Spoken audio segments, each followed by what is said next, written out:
Debbie.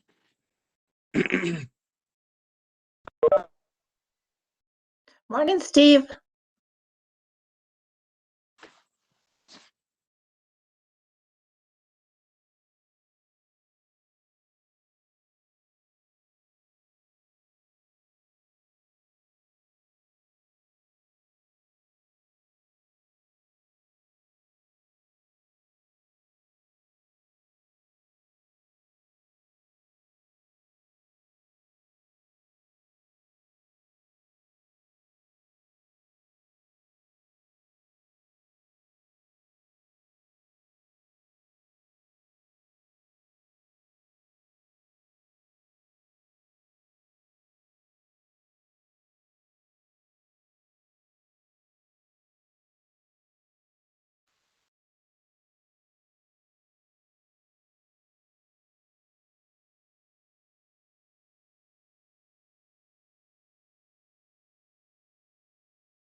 Hey, Debbie.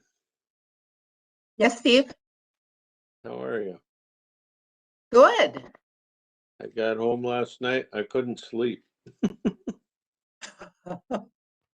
I was all cranked up. I thought Brad Bisey, I thought he was doing the math wrong.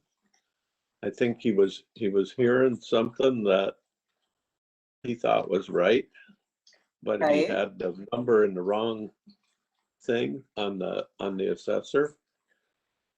So he argued with me and I said, no, Brad, look at here. You got to add $1.50 to every $8 parcel that the contractor is going to do. And the Right. county is going to do it for $8.75. So really, you spent more money than, if you got another reason, I know some of the board members do. They don't want the county. They just don't want the county to do it. But he made the motion based on the contractor being the lowest priced.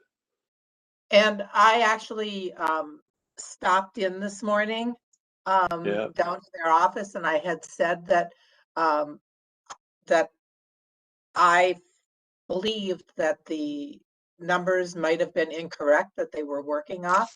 And so she said that the 875 would be 875 minus $1.50, so it'd actually be $7, and After I so saw his sheet, I thought, well, he really double my added, mhm. Yeah, that's too bad, because if you're looking at it solely from the financial aspect of things. Yeah, which I think he does. I think a couple other board members don't look at it that way. Mhm. They don't want the county to do zoning. They don't want the county to do anything. They think they can do it cheaper and better. But That was kind of apparent from the conversation last night, that, yeah, yeah. yeah, yeah. Unfortunate. Well, it is what it is. I've known it for a long time, so.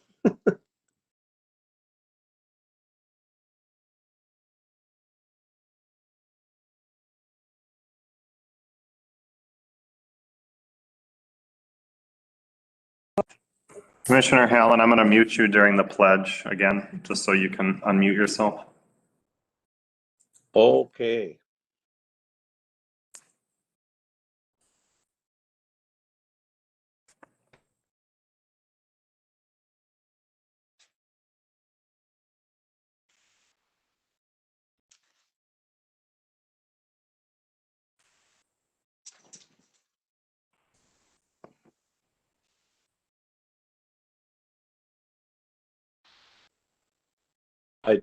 Deb, I did tell Brad and Tammy, I said, I'm actually, maybe I'm glad the county isn't gonna do it, because I think values are going up so much.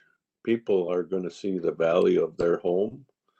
I mean, just the home that you're living in, haven't done a thing to it, is gonna increase in value a lot this next year.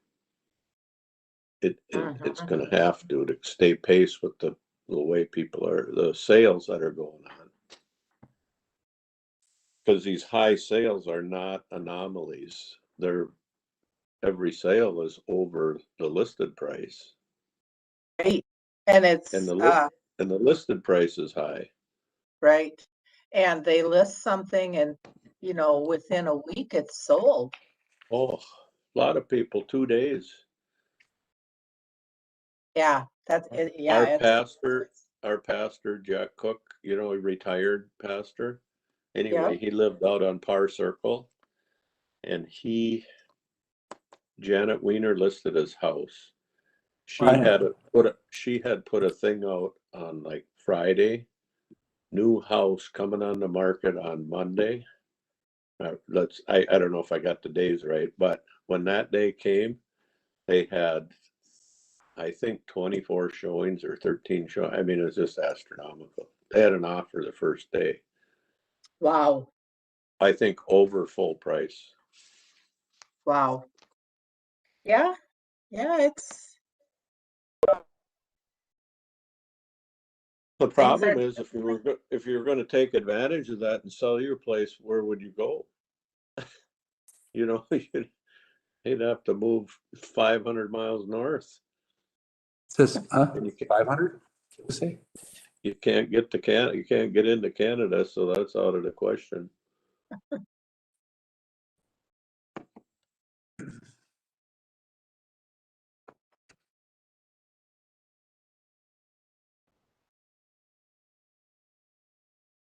I think I took notes.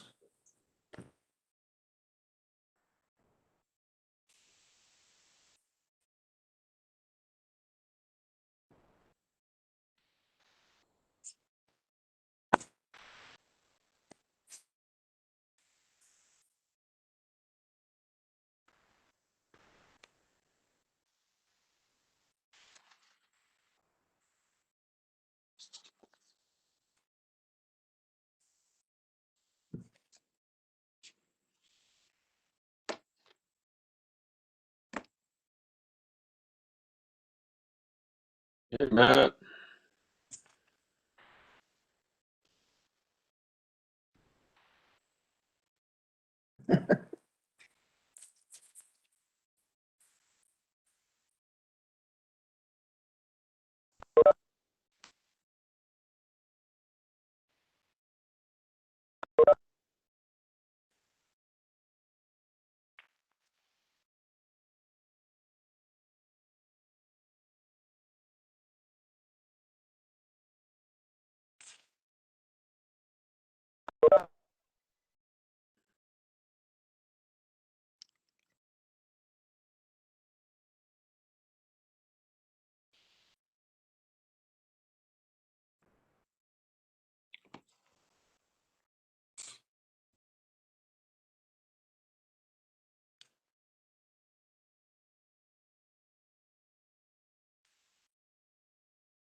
Okay, we'll get started. Everybody hearing me? Yep. Don't see, is Commissioner Moore on? I do not see him. I don't see him yet. He's planning on being on, I know that, because I talked to him last night about some parts, but anyway.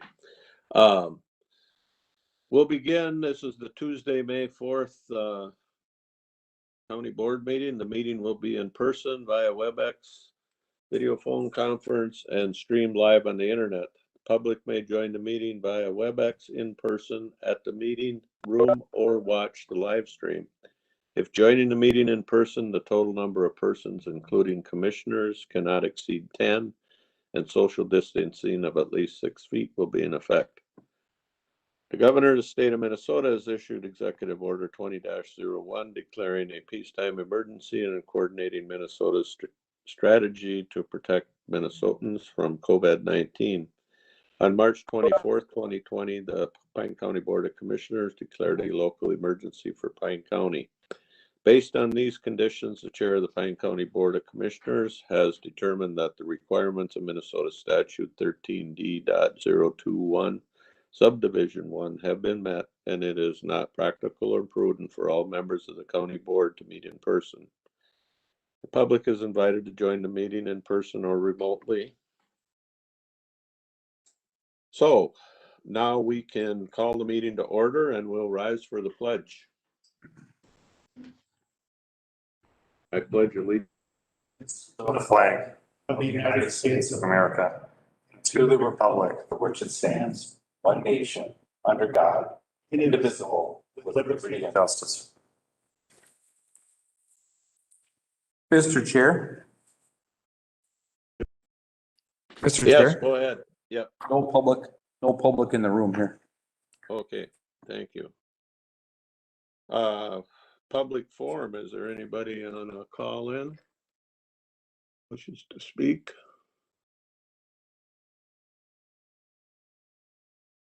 You seeing anybody, Ryan? I nobody's do not, raised and their- there is no chat messages either. Okay, thank you. We'll move on to the agenda. I know we got some additions. Mr. Chair, if I could Yep, add to the agenda to consent item number 2C, a temporary construction easement to go along with those land transactions. And to consent agenda item 2.1, if we could add remote electronic alcohol monitoring grant. That's the REAM grant. yep, And regular agenda item number 3.1, if we could add resolution 2021-34 proclaiming the week of May 16th to the 21st as Emergency Medical Services Week. And then regular agenda item number 4.1, if we could call a special meeting for May 24th for the purpose of a public hearing for the deed, the State of Minnesota Department of Employment and Economic Development block grant program. We have two projects that we are working on with community partners. One is a broadband project in conjunction with SCI Broadband. And the other one is a project with Place for You, the homeless shelter, And these grant applications must be done by the county and are due June 1st. And so we need to have a public hearing for both of them. And that is all the additions that I have. Thank you. Anybody Ludwig. else? Oh. Were Ludwig you will making a move. Amended. Okay. Thank you, Matt. Margaret will second. Thank you, Terry. Any discussion? If not, clerk will call the roll. District 1, Chair Holland. Yes. District 2, Commissioner Moore. Aye. District 3, Commissioner Lovegren. Aye. District 4, Commissioner Waldham. Yes. District 5, Commissioner Ludwig. Aye. Thank you. Looking for the approval of the minutes of the April 20th, 2021 County Board meeting and summary for publications. Make a motion to accept those as Terry. Thanks. Oral second. Any discussion? If not, we got a motion by Lovegren, seconded by Moore for approval. Clerk will call the roll. District 2, Commissioner Moore. Aye. District 3, Commissioner Lovegren. Aye. District 4, Commissioner Waldham. Yes. District 5, Commissioner Ludwig.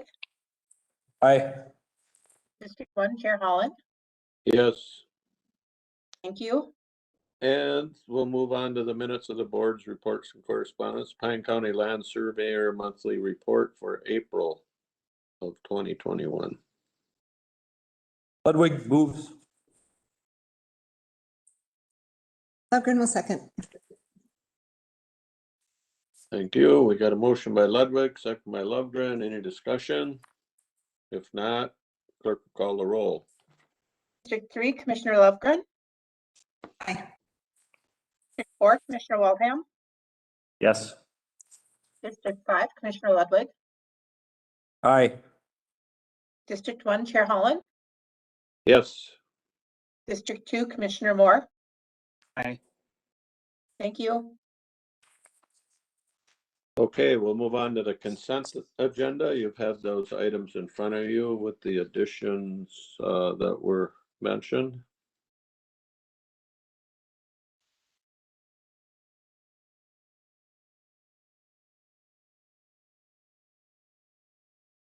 Make a motion. Agenda. Whoop. Was that Terry? Yes. Motion by Lovegren.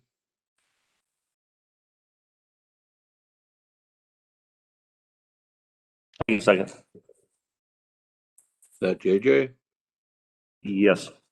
Okay. Is there any discussion? If not, the clerk will call the roll.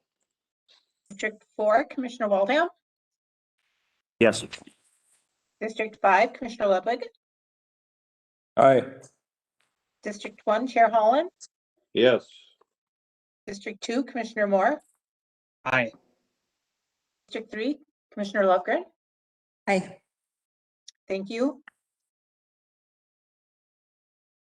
Okay, we'll move on to the public hearing for zoning. We will be considering ordinance 2021-30, amending the county zoning and ssts ordinance. There'll be a presentation first. Who's going to give that? Good morning, Mr. Chair, members of the board. My name is Caleb Anderson. I'm the county zoning administrator, and I've been working with the zoning board on a few different topics. The one before you today is ordinance 2021-30, which addresses three different topics. One is temporary family health care dwellings. The county zoning ordinance was written a couple years ago now and only applies within townships and cities that opt into county zoning. One of the land uses that the ordinance recognizes is kind of family health care units, where you provide temporary housing at your home or on your property for maybe a loved one. What we're seeing most commonly is aging elderly parents. So it's kind of a trend across the state, as most of you are aware. Minnesota statute 394 provides some language about temporary family health care dwellings and the standards for those. And at the time that we wrote the zoning ordinance, we kind of just deferred to the statute requirements for that, just partly because there was so much content that we were working through, and that just, we didn't have the time to really focus in on that specific land use. So once we got going and we were able to think a little bit more about that, we found that those requirements for family health care units in statute don't really match what people are actually doing in rural Pine County when they want to have a parent live at their property. What we're seeing mostly is mobile homes, single wide mobile homes is the ones I've observed, or tiny houses. And there's some language in statute that wouldn't allow that. So we're trying to make this type of land use, where we see that there's a need for it, we're trying to make it fit better with the way people will actually do it. And then it also changes it from an interim use permit, where you'd have to go before the zoning board, there'd be a notice to all the neighbors. It changes it from interim use permit, where there'd be a public hearing and all that, to a permitted use. And that's acknowledging that when someone's in a situation with a family member where, okay, we've got to find housing for mom or dad or grandpa, usually time is of the essence and there's enough stress. So the idea is to make it easier for people. That's one of the main three portions of this ordinance. The second portion is for, and I have to pull it up again here, is for setbacks for septic system permitting. Our local ordinance basically just adopts the state sewer code, and the state sewer code has some strict setbacks for lot lines. For like the tank has to be 10 feet from the property line, the drain field, and whatnot. And then also, if there's a platted roadway, you have to be 10 feet off that. And we're finding on tight lots, particularly close to lakes, it can be very challenging to meet all those setbacks. And officially, in the absence of this amendment, they would have to go through the variance process and go before the zoning board, notice in the paper, all that. And it's a cumbersome process for something that is pretty minimal. And what we usually think is most neighbors would rather see the guy across the lot line replace his polluting septic system and be 2 or 3 feet away from the lot line than not replace it because he can't meet the setbacks. So it seems, so the language provides an administrative variance when that septic designer and the septic inspector agree that there is no practical location to install it that meets all the required setbacks, that then they can kind of get a little bit of relief from those strict setback requirements. So to me, it should relieve some burden on those septic professionals that are trying to help these people, you know, and replace the septic systems. And in a place where normally if they went for the variance, they'd get it anyway, because that it's just a priority to be replacing septic systems versus strict adherence to setbacks. So that's the second of the third items. And then the third one, and maybe I didn't do these in order, forgive me, as they're listed in the ordinance. So this is the third item, but it's actually the first on the ordinance, is RVs. We've had a number of calls, more than you'd think, over the last few years about properties that have multiple RVs, that there's maybe multiple households or parties taking residence in. And usually the complaints are, there's a few things going on, you know, there's just a lot of activity coming and going, my neighbors, and they're parking in the road, and sometimes it tends to really follow, you know, it just has a number of issues in those situations, but one of them that often gets brought up, garbage would be another one. Sometimes, there tend to be low income situations where maybe someone can't afford proper garbage disposal, because they can't afford a home. It's a rough situation for those people. But we get calls about, well, then what about the septic?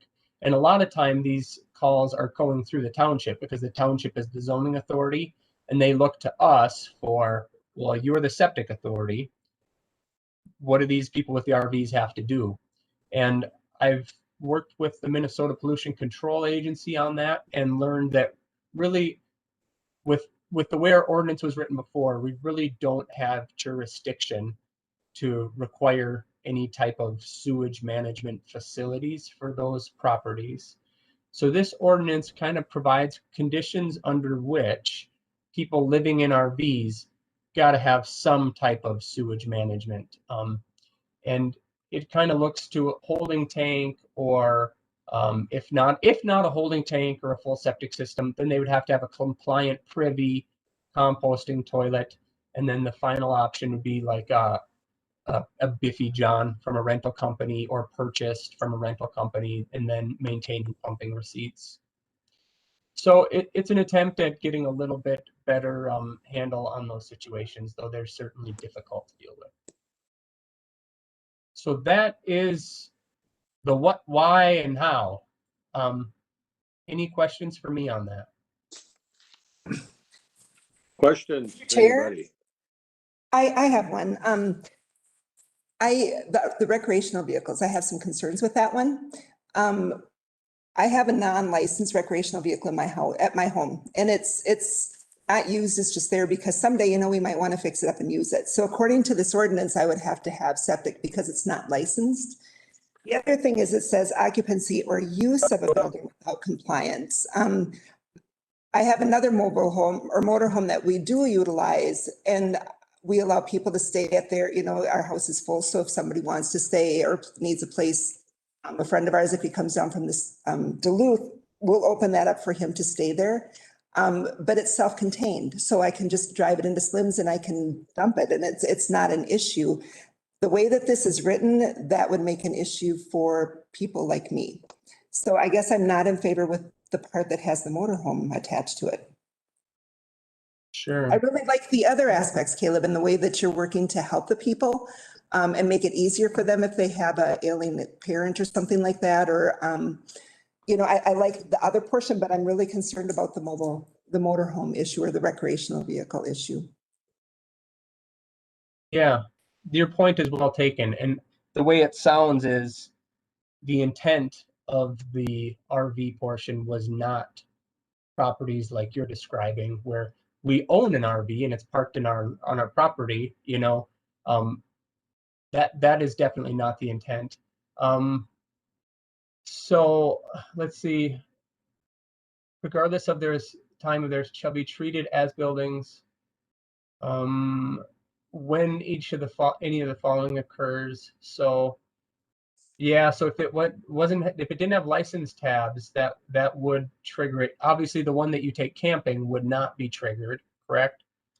Because that would have license tabs. And then it wouldn't have a structural addition, or there would be nothing that would resemblance residence in it. And so I guess I'd be interested in Reese's opinion on that, where the authority we have to direct the rules towards kind of the spirit of them versus, and that's sometimes what actually happens is maybe the wording wasn't 100% what you intended, but we know the intention, that's why we use it. So I understand that what you're looking for is the properties where that's where they go. That's their cabin, is a recreational vehicle out in the middle of nowhere. We have a good friend that does that too, and they have an outhouse at their place. And I honestly don't know, because of their use, if they have regular pumping in their outhouse, or, I guess I'm not one that's going to hold my receipts for that. So that's another one that kind of comes up is, you've got the people that are doing what they need to do. But if someone shows up at their house today and asks for something more, they're not going to have that to give to them. I guess I like your ordinance on everything except for the recreational vehicle. I'd like to see some more work on that. Mr. Chair, Yes, so Caleb, is there a way it could have like, I'm just thinking out loud, like total number of days or total number of consecutive days in a time period or something like that? So it isn't where somebody has company. It'd be where they're using it for a dwelling. So I don't know what that would be, but We I don't, discussed that, and we thought that that was harder to enforce or harder to track. Where, you know, how does the zoning technician know how many days you're in that, you know, in a given 6 months period? That would just be really cumbersome to track. So to back up one thing, where you have maybe a privy, the way this would read is that you would not have to have pumping receipts on a privy. That the pumping receipts just really follows if you have a porta-john where, you know, those get pumped more frequently or used, they have less capacity, therefore they would get pumped more often. Caleb, one thing that I want to kind of answer, this is Kelly Schroeder, County Auditor Treasurer, from Terry's concern, or maybe think about with Terry's concern.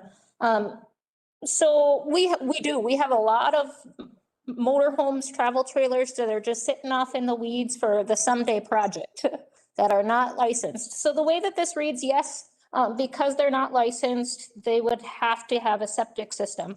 I'm kind of wondering if it says when any of these following conditions occur, maybe it could be any two of these following conditions could occur, because then the ones that are just out in the weeds that are not being used are excluded. That would be a Because- fix. I appreciate that suggestion. that's a good suggestion. I had a question mark when I was reading through my agenda also on this one, because we park our camper in parks alongside of our pole shed when we're not camping someplace. And I have people like Terry. Matter of fact, there's a guy that's coming turkey hunting today, and he's going to stay there till he, you know, either his season ends or he gets a turkey, I guess. But it's just easier for him to stay in the camper than to stay in our bare bedroom, because he gets up at dark 30 in the morning and he doesn't want to bother us. So I understand that, and it works out great for him.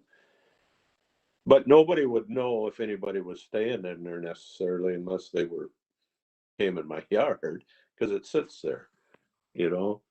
I also know people who pull their camper out to a lot they own, and just to keep their camper somewhat cleaner, they've built a little deck that when they park their camper, they pull that little deck up. And so I get concerned about, I know what we're trying to do, but we're also eliminating somebody's hunting cabin, so to speak, on wheels. So maybe a little more wordsmithing in here and there, and I think that's why we have these public hearings, is to get some input. We already had one great suggestion. We could probably tweak that up a little bit better. And Mr. Chair, I did receive a phone call right away this morning before I was getting ready to walk out the door. And this was her concern, was the motorhomes or the recreational vehicles and the hardship that it would create for her. So that was, you know, we are hearing from the public that this is not the right thing. It's not worded correctly. So if we could relook at that, that would be wonderful. So, Kelly, if I would be open to your opinion on this, but I'm wondering, from a practical standpoint, if it would be an option, if it was at the pleasure of the board, to simply strike that section but approve those other sections. And from a time management, I may back burner that whole concept, just because the public, it's time consuming to put together the public hearing and all that. I think that would be a good idea. Dave, do you have an opinion on that? To strike the septic part of that ordinance, but move forward on the other parts? You mean the motorhome? Or yeah, Recreational RV. vehicle? yeah, that's, Yeah. yeah. My only comment would be is if there's a consensus that it's generally okay, but we don't want to capture people who have a RV that's not licensed, that maybe they use occasionally, like Terry was describing, you could adopt all except that part of the ordinance, and then that could come back and be revised. And as long as the revision was in keeping with the direction outlined in the hearing, I don't think it would require a new public hearing. It could just come back with revised language to meet the intent of the board. If the sense is that there is enough uncertainty that you would want longer, more substantial revisions than are expressed here today, then it probably would need a separate hearing.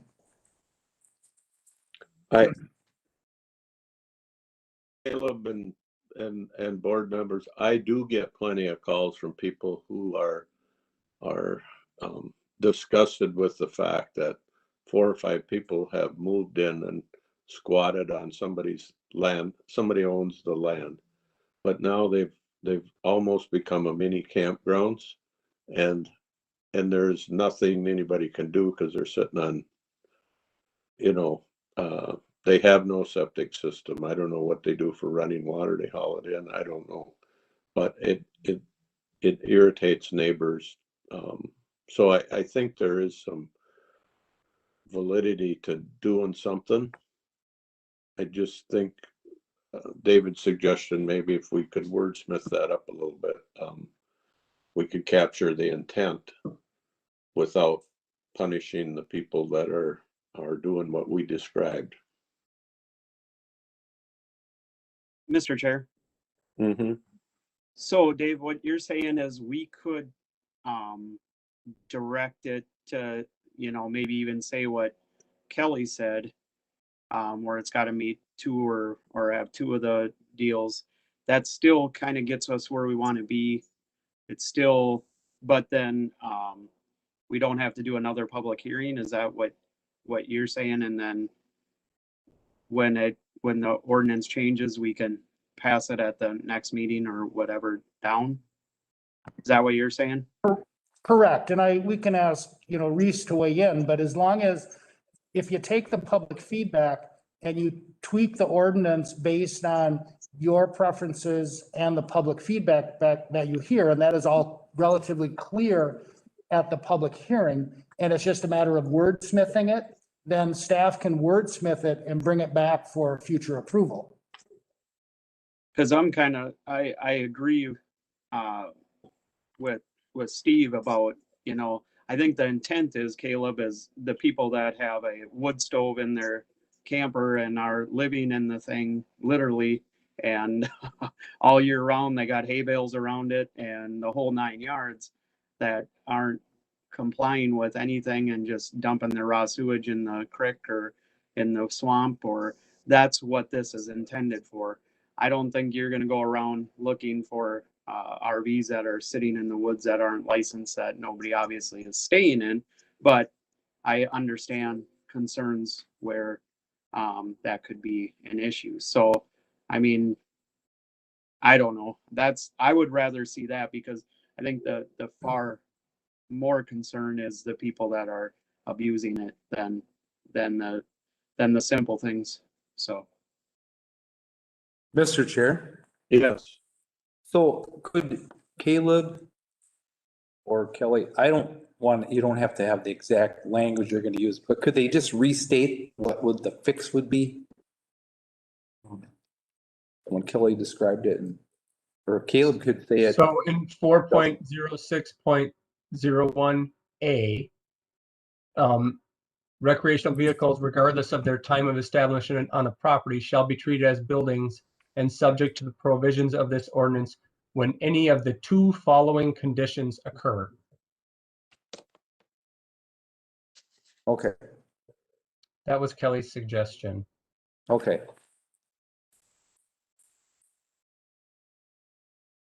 So if they construct a deck or patio and also don't have license tabs, they would be considered that. But if they have a deck or patio and have license tabs, they want, yeah, that makes a lot more sense.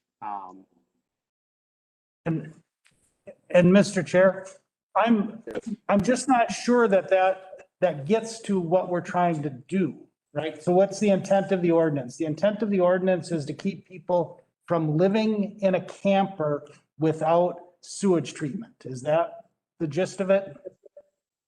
Correct. I believe so. And so, yeah, I mean, I guess I don't know. It's hard. So I a simple fix to any of these is having current license tabs.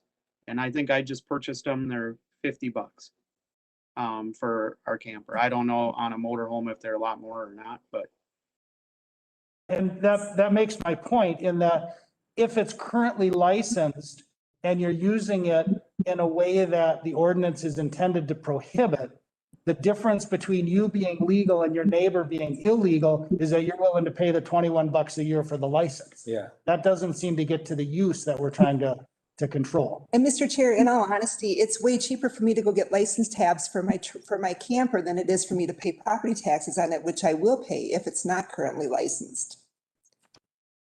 Big difference. Yeah, I think how do you get by without having a duration of occupancy?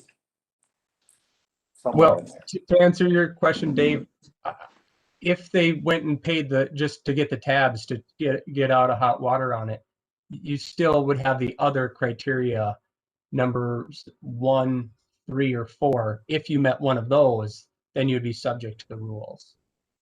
So in my township where I live, we have 2 people that are living in semi-trailers. You know, they don't have any windows. They just have a door. There's nothing there. They're just living in the trailer. To me, that would be more because it doesn't have its own bathroom in it. You know, I don't know. I mean, and you do have a building without compliance. So it's of a building, not necessarily, but I think that there's so much more that maybe could be but discussed with this.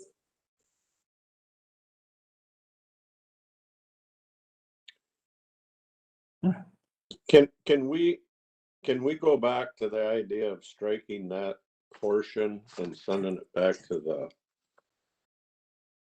zoning board? And we could, and Mr. Chair, there is one person in the room who I'm not sure if they want to speak at the public hearing or not, but just to let you know that there is a person in the room. Okay. Is the board done asking questions for a while? We'll get another crack at it. But we can open up the public hearing right now. And now any people from the public that wish to speak on this subject. This is Eileen Krupp. Go ahead. Thank you.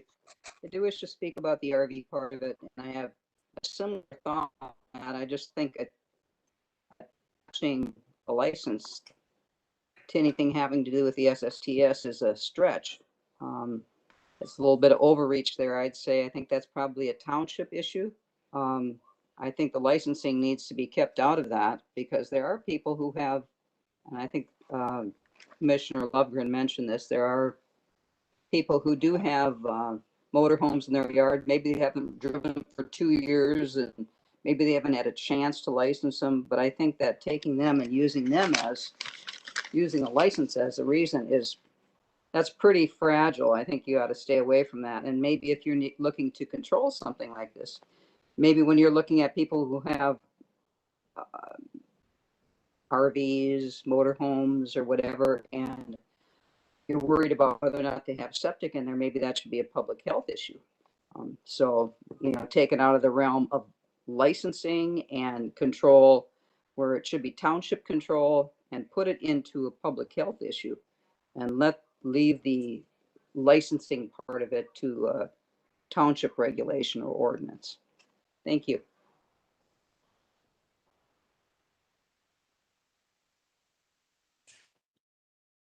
Anybody else wish to speak?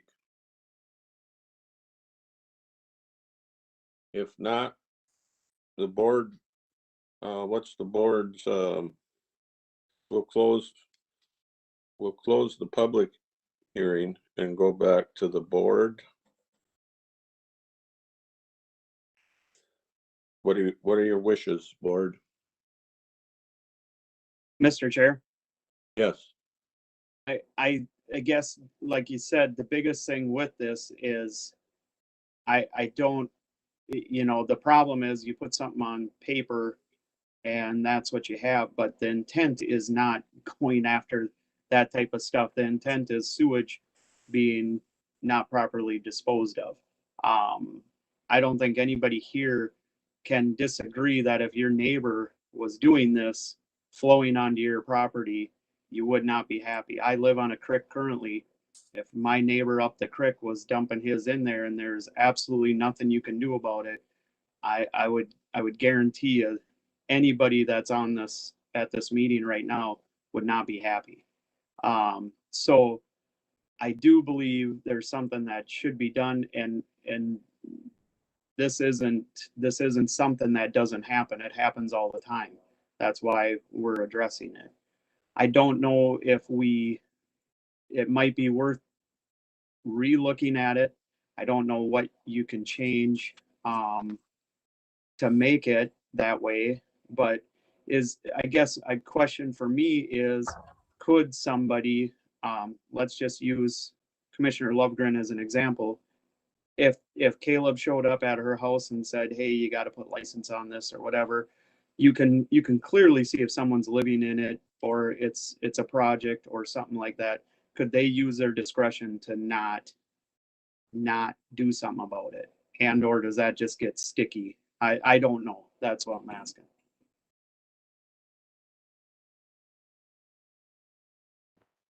I would envision something like this would be complaint based, where it's not, we wouldn't go hunting down RVs that didn't have license on them, because we wouldn't be able to have time for any other work. You know, so that's where I don't know that I don't know that we necessarily need to get hung up unless it's a legal concern. But I guess I do understand that there is some fragility, someone used that word, of you adopt it with this intent, but if that intent does not live well enough within the language, then who's to say that the next zoning staff wouldn't interpret differently? So that we want to protect from that. But Mr. Chair, Yes. so, am I understanding that we can approve the other two,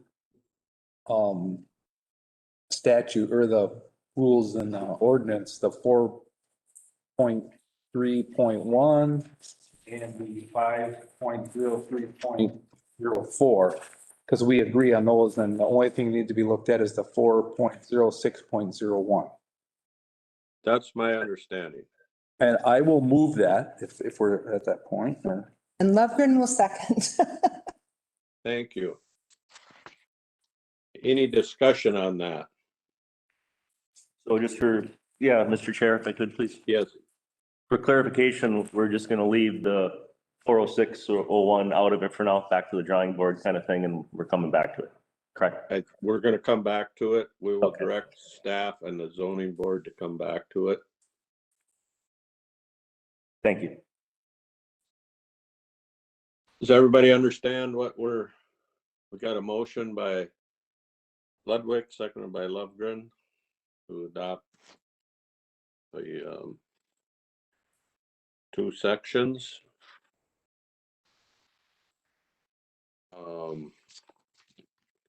And we've had discussion on that.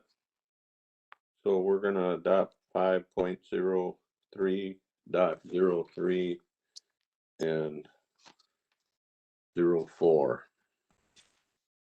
Clerk, want to call the roll? Sure. District 5, Commissioner Ludwig. Aye. District 1, Chair Holland. Yes. District 2, Commissioner Moore. Aye. District 3, Commissioner Lufkin. Aye. District 4, Commissioner Waldham. Yes. Thank you. All right. Now we're gonna move on to liquor ordinance. Resolution 2021-31, another public hearing. We're gonna have a presentation on this. Yes, thank you, Mr. Chair. This is Kelly Schroeder, County Auditor Treasurer again.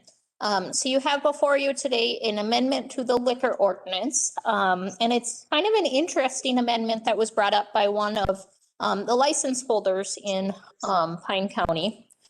So there's two types of, well, there's lots of types of licenses but we're gonna talk about two types. So there's a 3-2 beer license, okay? So they can only sell 3-2 on sale. So there's that. And then there's a wine. So if you run a facility and you just want to sell wine on sale only, you could have that license. But if someone has a 3-2 license and a wine license, then together the county board by this ordinance, as long as they're a restaurant, then they could sell strong beer. I suppose because the wine is strong, What's that? because you're approving a strong. Right, Yeah. yes, and our couple people that have 3-2 licenses, they're really struggling to get 3-2. Minnesota is one of the only ones that has 3-2, so there's just, to have a distributor, it's getting very difficult for them. Make it, Right, and so we just have two people who have on sale 3-2 licenses, one in Windermere and one in Wilmot Township. They do have to meet the restaurant threshold with 25 seats or more. So I talked to the township or Bob Brewster out there on Wilma, and he didn't think that one would qualify. So it might only be Ray and Marge's up in Windermere that would qualify. And so again, they have the 3-2 license, they have the wine license, and with this ordinance amendment, if they're a restaurant with 25 or more seats, then they could sell strong beer on sale only. Does Ray and Marcus have 25 seats? Yep. Does it? It seems so little. The booth seating, And or seating counts. I was on the phone and he counted them. He was at like 42. So, why don't they just get a strong beer license? The cost. So, Okay. right. And so a regular on sale license is $1,500. And so with this, their 3-2 license is $50.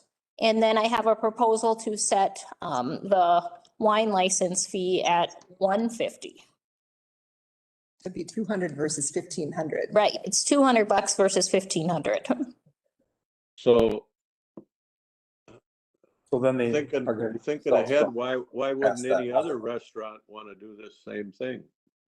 Because they can't have mixed drinks. It would just be Okay. beer and wine. Beer and wine only. And I And guess maybe we'll see some that switch to this since it's if you pass this, it's an option. But then it's only 3-2 beer as well. It's not regular beer, so. Well, No. no, so if they have the wine license with the 3-2 license, then they can sell regular beer. That is what this amendment will do. Makes sense to me. JJ, I'm looking at you because you're kind of in this business. You're Kind of. our advisor. You're our advisor on this one. I'm just strictly off sale. Well, But yeah, I can see the, where you're going with this. Mr. Chair, when you talk like Ray and Marge's, you've got some people that just have a gathering place for people to go. And if they can drink beer and wine there and not have the hard beverages, not do the mixed drinks, I think that this would be a good way to offset. They're seasonal. They're not, the majority of their business is in the summer. So if I'm looking at $200 versus $1,500, that's huge for me if I was Ray and Marge's. I agree. How does the setup license fall into play? Is that still even an option, or is it in Minnesota? Do they even still do that? What, That's where you bring your own bottle. Yeah, You don't remember? bring your own Right. bottle? That used to be the old ballrooms. I'm not sure. I don't know I've if never they heard do of that that license. anymore. Yeah, Julia. I've never heard of the license. Oh, Beer and setups used to be the thing. yeah, yeah. So just what's in So- front of us is beer and wine. And nobody Correct. makes 3-2 anymore, so they're down to, if I Well- want a black beer, I have to get strong. Right? Pretty much. I'm So good. what's the worst thing that would happen?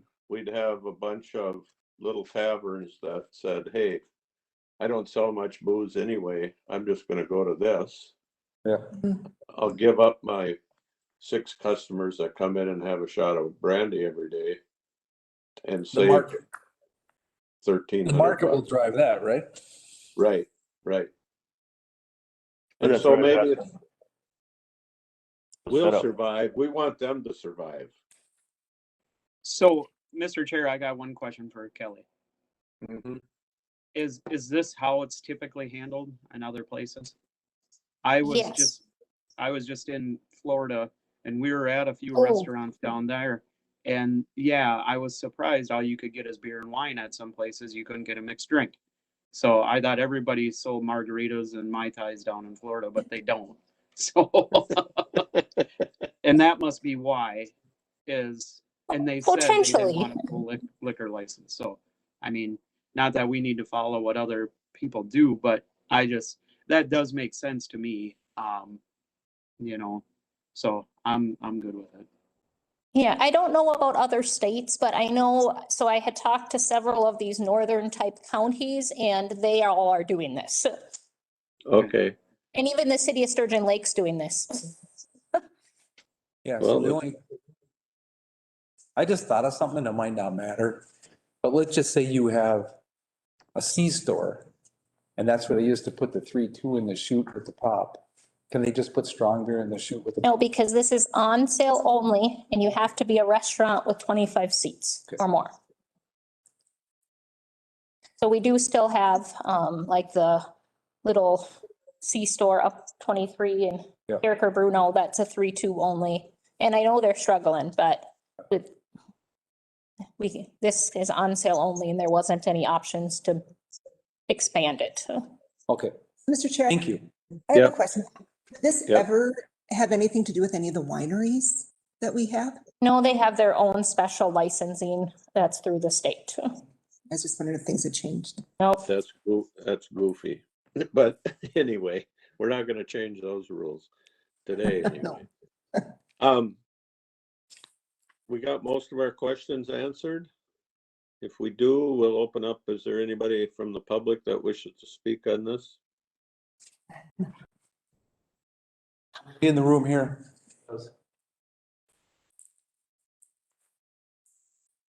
What'd you say, Matt?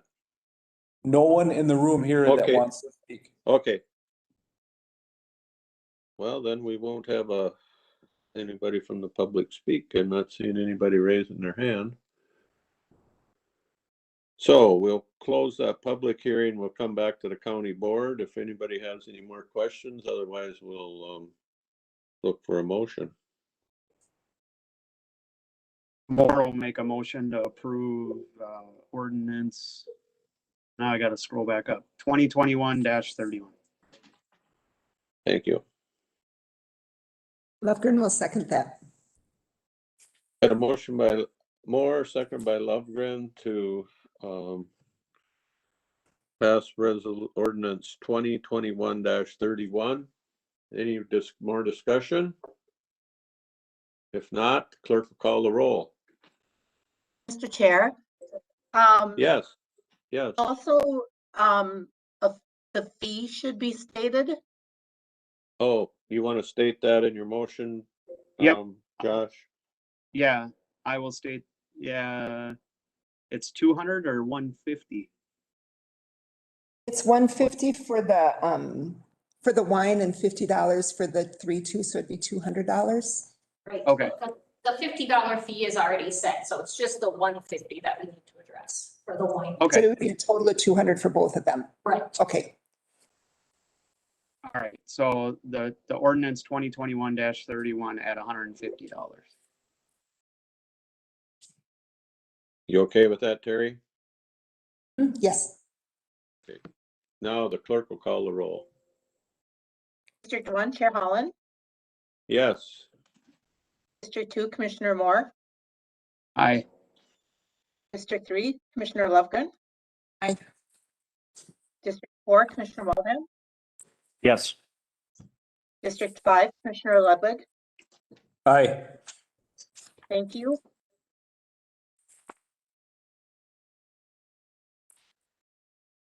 I had to open a window up. I'm in my sun porch and the sun is warm. Amendment for joint powers agreement, work release. Mr. Chair, members of the board, this is an annual agreement that we will enter into with the DOC on a work release program in the jail. They're looking to just extend it out another year. No changes in rates, no changes in the max amount of pay that they would pay the county. The initial was $80,000 max paid in a year, and then just put that out to $160,000 in the 2 years. Just to let you know, though, we have yet to have, due to the pandemic, we've yet to have anyone going out on our work release program. So our current for the first year has been $0 coming in, and unless we start getting things opened up, that'll probably continue on. So it's more of a formality that we have the program in place. Should we be opening up, then we'll move forward and we have that agreement in place with the DOC. Any questions? Ludwig will move. Lovegren will second. You can take Got a Josh. motion. Whoop, I'm getting two voices. Got a motion by Ludwig. Was that Lovegren that seconded it? You can go with more. I heard him too. All right, I'll say second. Okay. Motion by Ludwig, second by Moore, for the amendment for the joint powers agreement. Any discussion? If not, clerk call the roll. District 2, Commissioner Moore. Aye. District 3, Commissioner Lovegren. Aye. District 4, Commissioner Waldham. Yes. District 5, Commissioner Ludwig. Aye. District 1, Chair Holland. Yes. Thank you. Then we'll move to 3-3.1 EMS, EMS week resolution. Somebody going to present anything on that? Mr. Chair, I can. Okay. We had our meeting last Friday, and it's the thing we do every year. Yep. And yep, Emergency Medical Services Week is May 16th through the 22nd, 2021, and they just asked that we do that resolution proclamation thing. So that's what we're doing, and I will move. Yeah, and I will move that resolution 2021-34. Okay. Any questions, any discussion? Do we have a second for that? Lovegren will second. Okay, any discussion? If not, clerk call the roll. District 3, Commissioner Lovegren. Aye. District 4, Commissioner Waldham. Yes. District 5, Commissioner Ludwig. Aye. District 1, Chair Holland. Yes. District 2, Commissioner Moore. Aye. Thank you. Okay, we're gonna try to schedule a in-person special meeting. The committee of the whole, but it's a full board meeting. We can take action at that because we're gonna notice it and everybody's gonna see the agenda. We've got some topics that have kind of been rolling around for a while that we want to finish up on. One is the Second Amendment, the sales tax for transportation and roads, and broadband, and the American Rescue Plan, and economic development update. So does the 29th at 9 a.m. work for everybody? Yes.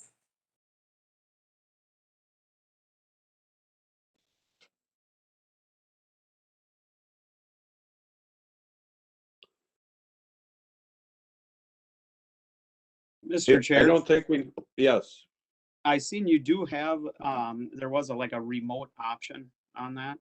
So I know we're gonna try to go in person, but if for some reason, yes. I'm just We- thinking, being selfish, Yep. my schedule's been crazy lately, so if I can just duck in and participate Yep. that way, it'd be awesome. I'd love to see y'all, but I'm just Yep. looking ahead. I know. So, We'll take you any way we can get you, Josh. okay, sounds good.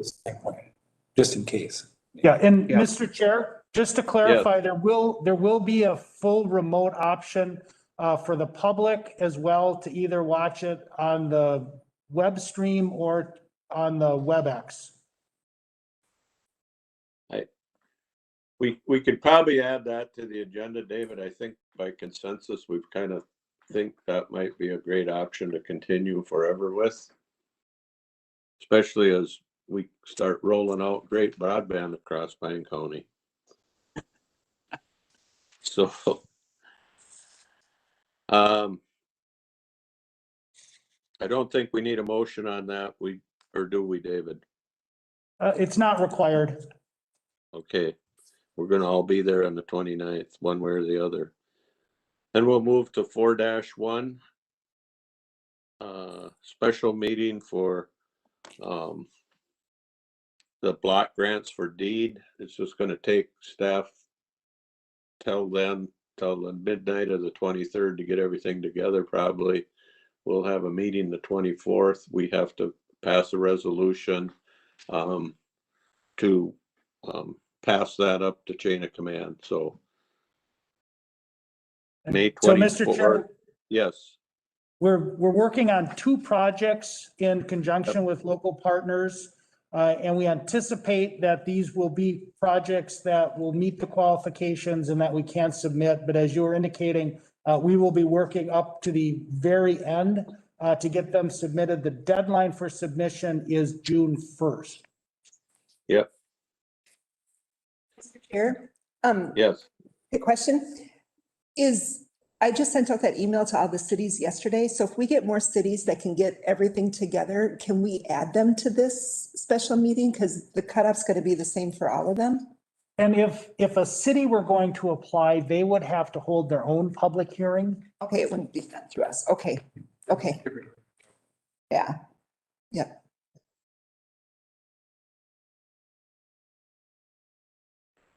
Okay. Do we have any legislative updates? No particular programs, just we're under 2 weeks to the completion of the session. And all the business of the last several months will get compressed into the last week as it usually works, so. I think there's 11 omnibus bills that are at the conference committee stage. And we do, I forget which ones, but I know Senator Rarick is on one conference committee and Representative Sundin is on another conference committee. Yes, it'll be a wild finish, I'm sure. We'll move on to commissioner updates. Bridge and Divide Commissioner Training. I went to that one. It was really helpful on how to deal with people who feel like they're not being heard, that their voices aren't being heard, and how to work with them just to make sure that there's clear communication. Good, thank you. You can be our trainer. Arrow, I think we all want to, we think we're aware of that, Terry. We want to always Right. be aware of that. So I think it's all of our responsibility to remind each other that we're listening to the people that don't have a voice too. Arrowhead County Association, anybody get there? Yes, Mr. Chair, I did, Commissioner Ludwig. Well, the biggest part of the meeting was probably the legislative update by John Ongaro. And of course, the 2.6 billion American Recovery Act dollars that's coming our way, and the bills that are layered up in, like Dave mentioned, in the legislature right now. And the session has a timeline, and there's a 1943 law, and if they're talking about how to spend the American Recovery Act dollars, there's a 1943 law that if the legislature goes out of session, then the governor gets to decide how to spend the money. So it's like, maybe there's a reason not to get the job done in time by, so who knows what's going to happen there? I don't know. But that was interesting. And then the clawback dollars, I think we all know the county is not going to be responsible for those. They're going to be handled in the budget of Health and Human Services. So the other interesting thing is the tax settlement that happened with the pipelines that were coming through, and then there's a new pipeline being built now that we heard the protests on. So some of the counties are going to have a considerable payback, and the impact is, of course, they're still going to have a pipeline that's going to be assessing, so it will help with some of that burden. But Itasca County is losing that. The big chunk of the line went through there, and they have a pretty high payback, and now the new line is bypassing most of them, so they're not going to have that source of revenue, at least coming from the second pipeline. So that'll have to be worked through. Good news to us also from him is the CPO and the CCA county probation dollars.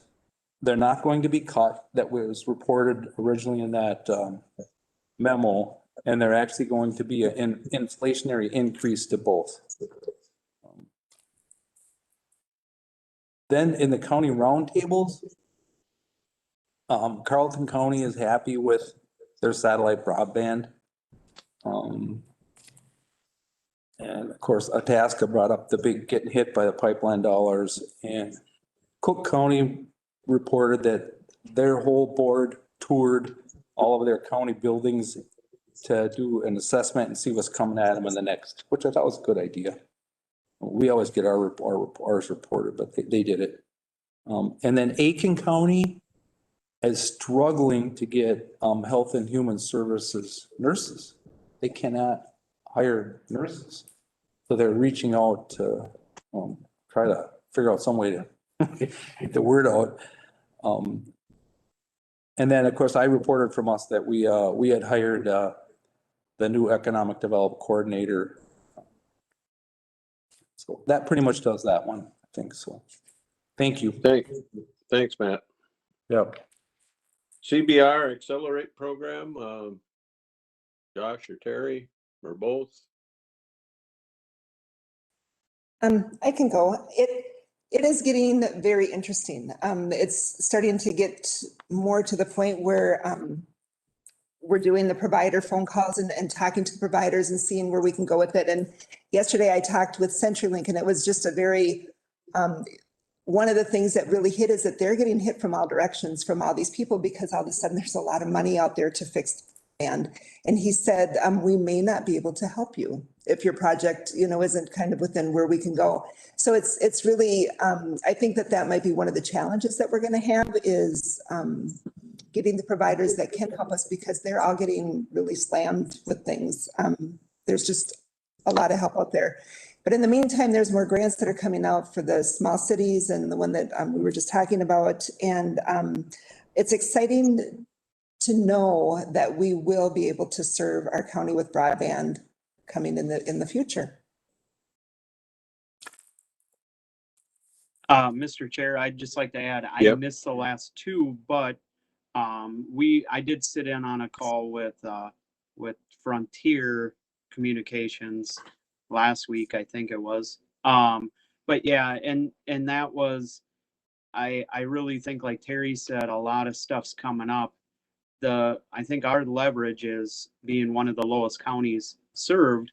That I unfortunately, I hear a lot of, some of the providers are, kind of gave you the answer they gave you, Terry, but there are some providers that are willing to work with us and try to get something going. And I think that's going to just be what's going to happen out of this, is we're going to have to find the ones that want to work with us and go to town with it. And if the other ones don't want to, then that's their deal. So, but a lot of good work coming out of there.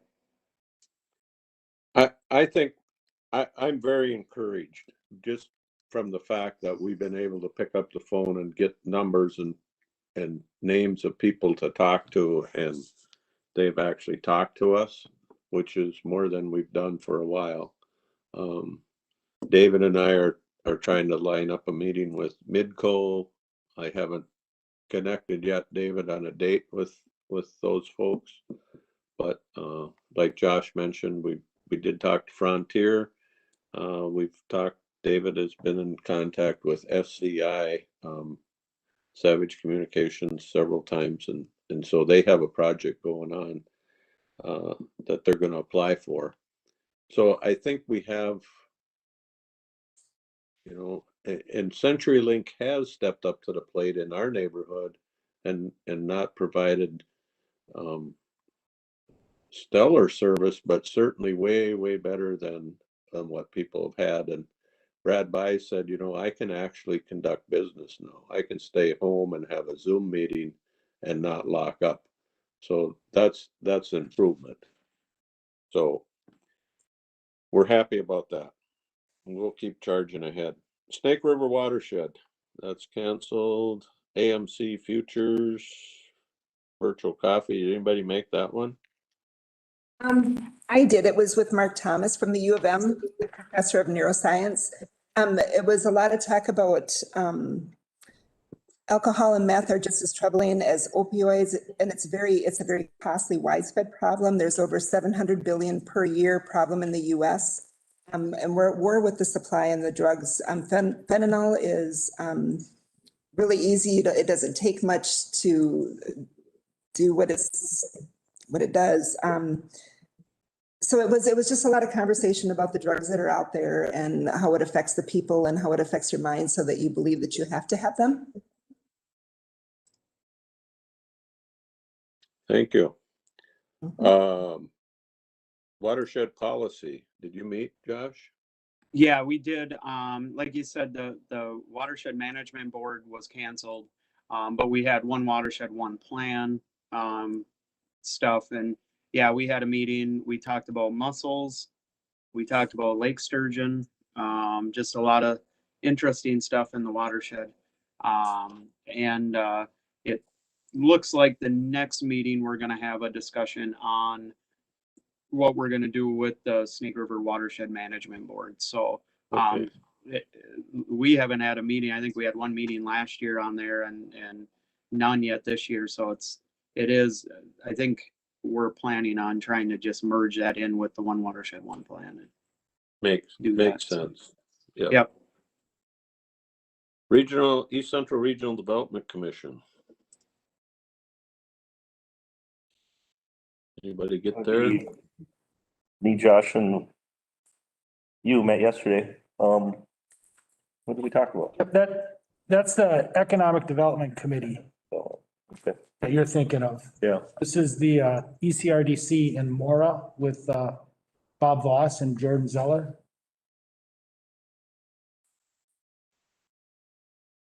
Yeah, I did not make that. How about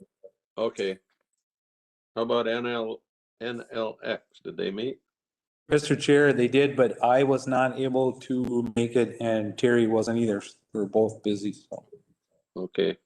HRA. Any update on that? I didn't have that meeting. I can be quick with this. So the whole purpose of this meeting was the purchasing of that apartment building, or just the discussion, not purchasing. Yep. The discussion on how to purchase it. And Ehlers and Associates, that the Dave County Administrator had them at the meeting. So they were there and they had a lot of great insight. They kind of did a little research to try to help advise the HRA board which way to go. And then they kind of laid out 4 options, which was use your own money, a county loan to the HRA, bond for the dollars, or do a bank loan. So, and then there was some discussion about some other options, but that's up to them to decide really how they want to pursue that. And then there was an extended discussion about the value, sitting at 275,000 right now, but they really don't know where that number came from for sure. So it could be cheaper if you went in there and said, look, we got to do a roof, we got to do this, we got to do that. So that discussion happened. Okay. But the interesting thing that drives this whole thing is that right now the contract with HUD or the federal government, whatever it is, it's through a private nonprofit. Mm-hmm. So that's where the place for you kind of comes in, because they're a private nonprofit. And our Pine County HRA is a public nonprofit. So that there's some weird language that has to be figured out there. So the private nonprofit, if there was a deal there that wouldn't be held liable for anything, the HRA would handle that all. So that has to be ironed out also. But it is a building with 8 site-based HUD vouchers. So I just think, and the building is 1984, I think, 1984 or 85 construction, so it's really not that old. All right. So that's about it. All right. How about EMS? Oh, that's me too. Yeah, we did the, thank you, Mr. Chair. I'll be quick. We did the EMS week thing. We're sitting at about $200,000 in our budget. And in the last stretch, with our expenditures and our revenues, we gained. So we're still working. If it stayed the way it is right now on an average, we can still function till like 2028 without the seatbelt revenue keeps falling off. So that's still there to be addressed. Other highlight is there was a pretty big uptick in requests for the naloxone due to overdoses around our region. So that's kind of happens when a shipment of drugs gets to an area, and so it's something we see. Then they gave a report that the state is demobilizing all of its PPE. And so we're going to take a little bit, but they have so much masks and all that, gloves and all that stuff that she said they wouldn't even have a place to store part of what the state's just getting rid of it all. Then there was a good update. Yeah, good update by the doctor saying that the COVID is really going down. She talked a lot about the Johnson & Johnson vaccine, which really ended up being a blip that was nothing. 0.5 per 100 to 150,000 is what it would be if you did the math. I think it was 6 people out of 6 to 7 million doses. So, and they all were sinus blood clots, and they all had sinus issues before that. So, but they had to look at it. That's pretty much it. Thank you.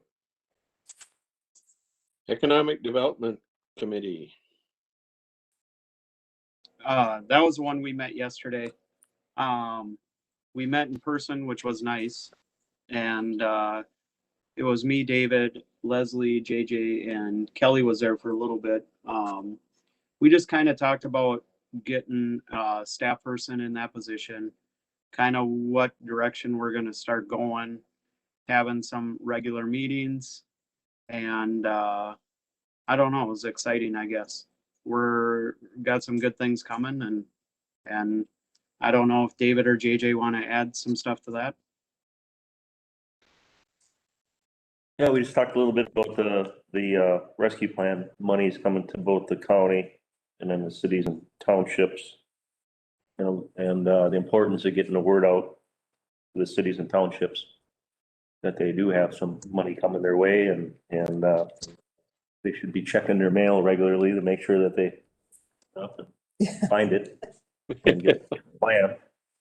And I was just hoping that there were some projects I know that Mark LeBrun has helped our city with, and it was greatly appreciated. He did an excellent job. And maybe some of the money up that direction could even go towards some road improvements or something, working with Mark again.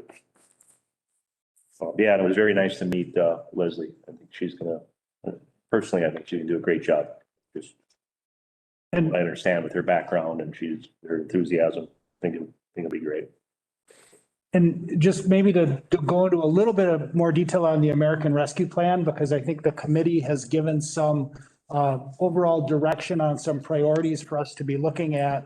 And the county amount is about 5.7 million, and the cities and township amount is about 3.4 million. And as JJ was indicating, we need to be doing some outreach to those cities and townships, because unlike the CARES Act, they do not spend their money. It does not automatically roll to the county. And so there's probably a benefit to all of our residents to make sure all of those small jurisdictions are able to access and use the funds. For priorities, some of the ideas that were discussed yesterday were broadband, housing, business relief, trying to focus it on property improvements that we're going to make improvements that would increase the value and viability of the businesses. Sewer and water infrastructure, looking at potentially stimulating additional housing construction. And then there'd also potentially be some county direct costs and some revenue replacement. What do you mean by revenue replacement? That we could supplant dollars at some point? Yes, that these funds are able to replace lost revenue. And we have not had much lost revenue, but a couple of examples that we are aware of would be the casino sales tax, which is down about $60,000 from normal. And then liquor license fees, for example. There was discussion at the committee to potentially reduce those fees like we did last year. And so potentially we could backfill that small amount with these funds as well. Could we do the gas tax shortage too? So Matt asked about the gas tax. So the state highway user HUFT, all of those fees are down. And so Mark has got the number of about $800,000. And it's unclear in my mind if we can use these funds to replace that, because to us, it's an intergovernmental revenue. It's not a tax that we collect. The state could use its funds because it's a tax that the state collects and could backfill. So to me, the answer is not exactly clear. And we are hopeful that there'll be guidance. There will be guidance from Treasury that may spell that out, but it's an intergovernmental revenue from the state to the county. And there is some provision in the bill that prohibits cuts to intergovernmental funding, in essence, a tax break because of the money. So it's maybe. Is that a clear answer for you? Yeah, clear as mud. Yep. Thank you. That's complicated stuff, I know, and we appreciate our staff to be able to wade through that. I was at our township meeting last night, and we are so lucky to have staff to help us through these kind of programs, because basically they're looking at each other. Who's going to figure this out? You know, it's we're in a lucky state. Anyway, Mr. Chair? Yes. I do have, or is that what you're gonna ask? I'm sorry. But the zoning board met and we saw some of the stuff that was coming Yep. on that. But I just want to add one thing. There's this development called Getaway House that, you know, the DNR's approved it and it's on the north end of Long Lake. And it actually goes into the woods on the north side of the road and it's just gonna be a camping. They're gonna be a little mobile. They have to be mobile. And it's just gonna be a quiet retreat type place. No ATVs, no snowmobiling, nothing like that. And it looks like it's gonna be a good addition. They're a nationwide place and people do it all the time and they can book and just have a quiet getaway. What lake is it gonna be on? Long Lake, and it's just north and a little bit west of Rutledge, mostly Okay. north. Yeah, northwest. Is that where Wilderness Campground used to be? Yes, but that's gonna all be taken down, cleaned up, and they're going into the woods. Nice. It's gonna be this little quiet, It's beautiful there. it's actually a pretty neat little development. Anyway, and then we do have, I think you saw, and I'll just mention because I'm on the HRA board and I forgot to do that Jan Oak has tendered her letter of resignation due to health reasons. You are gonna have to fill that. So I think. believe our next Good help. I think Terry's appointment up. would come out of District 3. So Terry, Right. um, Yes. that's your district. We generally let the commissioner do the picking out of their own district. And Mr. Chair, do you have Greg Kusnicka? He's the chair. Do you have his contact? Anyway, I do. Minnesota rural counties. Every time I log on to that meeting, something happens on my farm here. But anyway, every time I could listen yesterday, they were talking about rural hospitals, which we don't have a county-owned hospital, or they were talking about biofuel plants, which we don't have any biofuel plants. And so we're a little disconnected from that organization. So I think maybe you know, we've got really good connections with the Northeast County Association and with AMC, and we can't belong to every organization. And we this fall we'll take a good look maybe at dropping out of that organization, but we'll see. Mr. Chair, Yep. I went to a SHAC meeting. And so, Okay. one of the things that they were talking about is that due to COVID, we were really able to find out the strengths of our our health department, which we have a very strong, great health department that has done an amazing job in everything, you know, trying to keep up with COVID, but doing all their regular jobs on top of that. Was huge. And so they were just talking about how well that they've done. And I have to give a pat on the back to our department because I think that they've done a really good job having something that's stepped up in front of everything, but to bring it all together and do their jobs with that. With that, I also learned that there are 5 to 6 more variances to COVID that are coming around that they're tracking right now.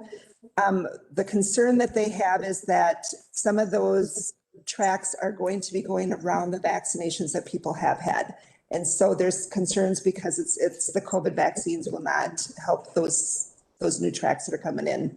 So that was the SHAC meeting. Thank you. Mhm. Every time I hear that word shack, I think of Shaquille O'Neal, but it's a little unrelated. But anyway, is there any other business? Check your meetings. It seems like we've all been at 112 meetings in the last month, but not quite that many. But keep up the good work, folks. We got a lot of, like my old buddy used to say, we got a lot of hay down.